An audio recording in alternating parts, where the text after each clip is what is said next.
Hello guys, welcome back to Enable Website Design.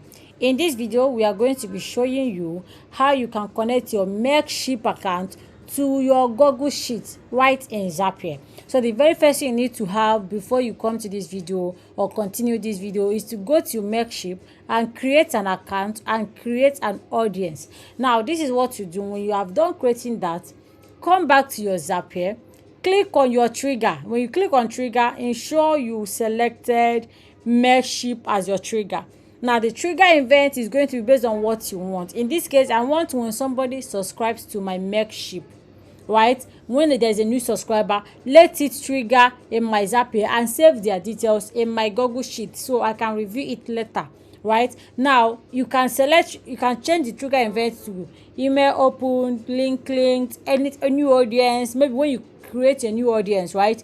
Anything at all, you can set it to your demand and to your want. But in this case, for the purpose of this class, it is new subscriber. Now, sign in this account. Sign in to your Mailchimp account. When you are not signed in, you will be seeing of change. You will be seeing sign in to your Mailchimp account. Then the next thing, click on continue. Audience, remember, you go to your Mailchimp, you create an account, and then you create an audience, right? So I created only one audience, and that is what I'm selecting here. Now continue, and you are good to go. Continue, and then you come in and select your action. Your action should be spreadsheet, because you want to save the detail of the person that subscribed to your spreadsheet, right? So your action should be Google spreadsheet. Action event is create spreadsheet row. That means create a new row in a Google spreadsheet. Now sign in to that your Google spreadsheet in this account. Then the next thing is click on continue. Select in Drive. You have only one option. Select my Google Drive. The next thing, select the actual spreadsheet you want to send it to or save it to. Meaning that you have gone to your Google spreadsheet and you have gone there to create a new spreadsheet that with all the columns you want to store. That's it. Select the name. The worksheet is usually sheet 1, except you change it, like I changed mine to form response 1.